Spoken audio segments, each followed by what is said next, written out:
Hey everybody! So, now that we've covered the concept behind the mole and also some of its basic calculations, we're gonna kick things up a notch now and start applying it to some more complex areas in quantitative chemistry. So this lecture is mainly going to be based around excess and limiting reagents. So as you can see, I prepared 3 questions for you guys to do, and I just wanted to draw your attention to these 2 questions in particular, because these 2 questions are drawn from past papers in paper 1 of the IB chemistry syllabus. So because it's paper 1, it is a multiple choice paper, and it's also non-calculated. So we can't use our calculators for these 2 questions, even the really shitty ones that you would probably have. Excuse my swearing, by the way. So I just wanted to keep this in mind as you're doing all these 3 questions by yourself. So I just wanted to pause the video and try these questions on your own. If there's anything you don't understand, anything you want help with, or if you just finished the questions, then you could just play back the video and just see me walk through the questions and see if you have any questions afterwards. Alright, so let's get started. So for the first question here, we have a neutralization reaction. So it's an acid, hydrochloric acid, reacting with a base, sodium hydroxide, to form a salt, sodium chloride in this case, and also some water. Alright? So just one thing I just want to point out real quick. IB loves to test students on formulating chemical equations themselves. But every year there's a fair amount of students that end up getting penalized because they're forgetting something pretty important in their equation. And what they're forgetting is the states. So states are these little brackets down here, okay? So for example, hydrochloric acid is an aqueous solution because it's dissolved in water and does its aqueous. The same goes for sodium hydroxide and also for sodium chloride, okay? But the excess water that's formed, water is naturally liquid, so we put the state liquid, L, okay? So many students every year forget to put the states on their chemical equations, thus leading to 1 out of 2 marks being penalized, or marks might not be awarded at all. So it's best if you leave your states on your chemical equations, because if you don't, the examiner might have a right to penalize you. Okay, so, and nobody wants that. Anyway, back to the question.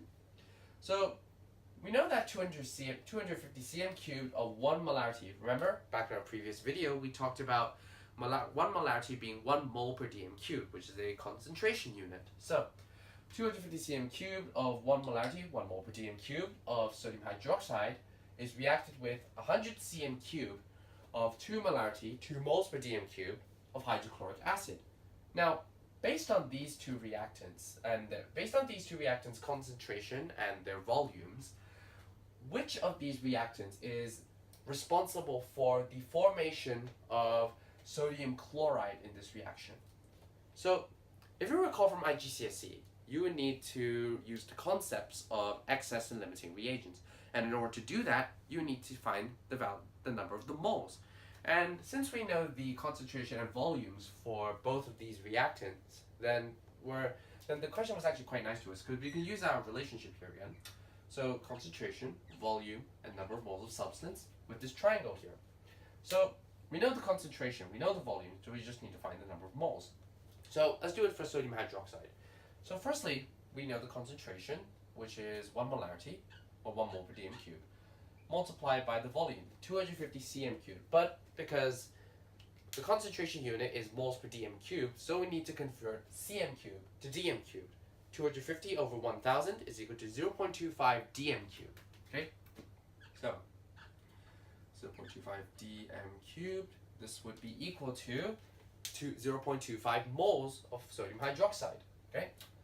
0.25 moles. Okay. Now let's do the same for hydrochloric acid. So for hydrochloric acid, we have 2 molarity hydrochloric acid here, okay, 2 molarity, multiplied by 100 cm cubed, okay, but convert to dm cubed, and that's 0.1 dm cubed, 100 over 1000. So 0.1 dm cubed, if we just if we just equate that, that would be 0.2 moles.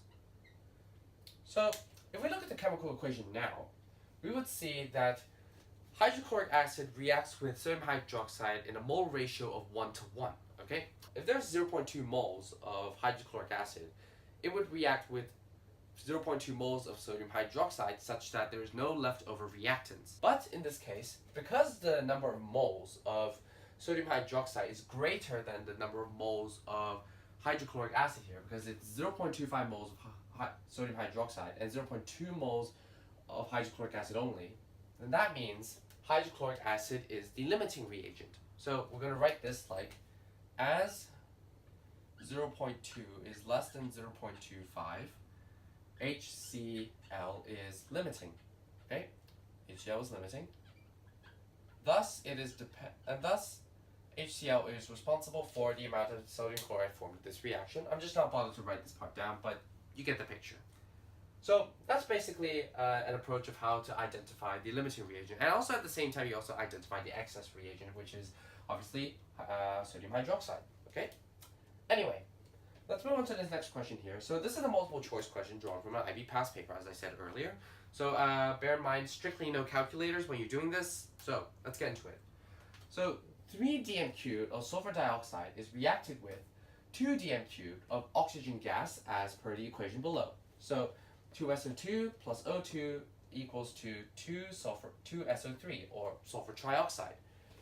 So what volume of SO3 sulfur trioxide is formed? Is it A, 5 dm cubed, B, 4 dm cubed, C, 3 dm cubed, or D, 2 dm cubed? So you might be thinking, oh no, this is really complicated because of the value of the molar volume. The value of the molar volume is 22.7 dm cubed per mole. So if we were to divide 3 or 2 by 22.7, then it's probably an irrational number. I'll definitely need a calculator, but in this case, you don't actually need to worry about using a calculator because molar volume is basically the same for every gas. So even if you divided these two values by 22.7, the ratio between them would still be the same. It doesn't really need the value of the molar volume in order to do this question. Alright? So in order to do this question, we would need to make an assumption. And this assumption would be that there is enough sodium sulfur dioxide and there is enough oxygen gas to fully react into sulfur trioxide without any leftover reactants. So in this case, let's say we have 2 dm cubed of oxygen, okay? 2 dm cubed of oxygen. And in order to react fully with sulfur dioxide, because as you can see the mole ratio between them is 1 to 2, okay? 1 here, 2 there. So that means it requires 4 dm cubed of sulfur dioxide in order to fully react with oxygen, because 2 times 2 would be 4. So 4 dm cubed of sulfur dioxide. Actually, just put the 2 there as well. Sulfur dioxide. Okay, so this is the volume of sulfur dioxide required to fully react with 2 dm cubed of oxygen. Okay, but if you notice in the question, because we only have 3 dm cubed of sulfur dioxide, and this equation requires 4 dm cubed to fully react with oxygen, then that means sulfur dioxide in this case, only having 3 dm cubes, is the limiting reactant. Okay, so if we're calculating the volume of sulfur trioxide formed, it would need to be based on SO2. Okay, so in this case, because the mole ratio between the amount of sulfur dioxide reacted and the amount of sulfur trioxide formed is 1 to 1, then that means if 3 dm cubed of sulfur dioxide is reacted, then that means 3 dm cubed of sulfur trioxide is formed, and thus the answer would be C. Okay, so that's pretty straightforward right there. Now that we've covered the concept of how to identify the excess and limiting reactants, now we're going to take things to a more analytical approach. So for example, we're trying to find the number of moles required to fully react with another reactant, such that there are no remaining leftover reactants, as we've introduced the concept in this particular question. And this question here is going to explore that little concept further. So let's get into this one. So notice above here we have a complete combustion reaction. So this is something that you would learn in organics chemistry, which is not taught yet, so don't worry about it for now. So basically, ethyne C2H2 reacts with oxygen to form carbon dioxide and water. Okay?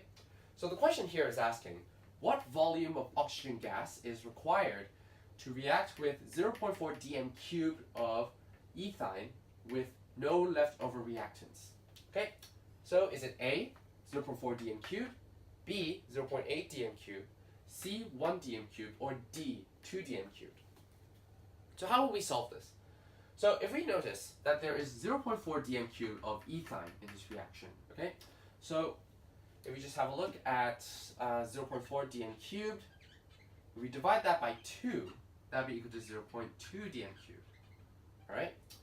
And now because it is 2 parts ethyl reacting with 5 parts oxygen, so we go 0.2 dm cubed multiplied by 5 parts, and thus that would be 1 dm cubed. 1 dm cubed of oxygen, and thus the answer is also C. Wait, let me just. And thus the answer is also C. Actually, I should refill this pen.